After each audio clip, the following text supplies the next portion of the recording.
વડોદરા શહેરમાં પ્રભુ ભક્તિ સાથે દેશભક્તિમાં જોડાયા બીએપીએસ શ્રી સ્વામિનારાયણ મંદિર અટલાદરાના પૂજ્ય સંતો.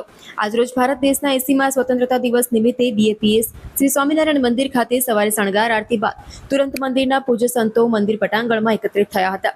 પ્રભુ ભક્તિ બાદ તુરંત રાષ્ટ્રભક્તિના આ કાર્યમાં ભાવિક ભક્તો તથા બાળકો સાથે ધ્વજને ફરકાવી રાષ્ટ્રની ઉન્નતિ સહ વિશ્વાસ જે વિશ્વ શાંતિ છે તેની કામના કરી રાષ્ટ્રની આન બાન અને શાન સમા ધ્વજને સલામી આપી હતી. જય સ્વામિનારાયણ. આજે આપણા ભારત વર્ષનો 80મો સ્વાતંત્ર્ય દિન છે. તે નિમિત્તે આજે વહેલી સવારે અટલાદરા બીએપીએસ સ્વામિનારાયણ મંદિરમાં સંતોએ આરતીની અંદર પ્રભુ ભક્તિ અર્પણ કર્યા બાદ આજે રાષ્ટ્રભક્તિ અર્પણ કરવા માટે 50થી વધારે સંતો અને બહુ જ મોટી માત્રાની અંદર યુવકો, બાળકો અને હરિભક્તો અહીંયા ઉપસ્થિત થયા છે.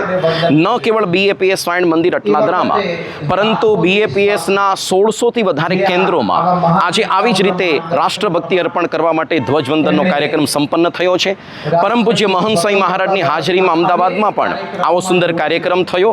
આપણે જાણીએ છીએ કે આપણે જે ભારત વર્ષની અંદર જન્મ પ્રાપ્ત થયો કેટલો દુર્લભ છે અને કેટલા ભાગ્યશાળી છીએ, કારણ કે સનાતન ભારતીય વૈદિક સંસ્કૃતિ દુનિયાની સૌથી પ્રાચીન, સૌથી પ્રમાણભૂત અને સૌથી શક્તિશાળી આપણી આ સંસ્કૃતિ છે. આ સંસ્કૃતિના આધાર સ્તંભ છે શાસ્ત્રો, સંતો અને મંદિરો. ભગવાન શ્રી સ્વામિનારાયણ ભૂમિ પર પ્રગટ થયા, આ ત્રણેય પાયાઓને સુદૃઢ કર્યા અને એ જ પરંપરાની અંદર પ્રમુખ સ્વામી પછી મહંત સ્વામી મહારાજ પણ એ જ કાર્ય કરી રહ્યા છે.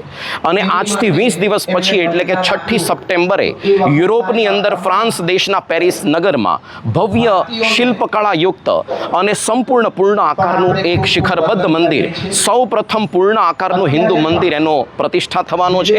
અને સમગ્ર આ યુરોપની અંદર હિન્દુ ધર્મ, સનાતન ધર્મ અને ભારતીય સંસ્કૃતિનો જયઘોષ થશે. જય સ્વામિનારાયણ.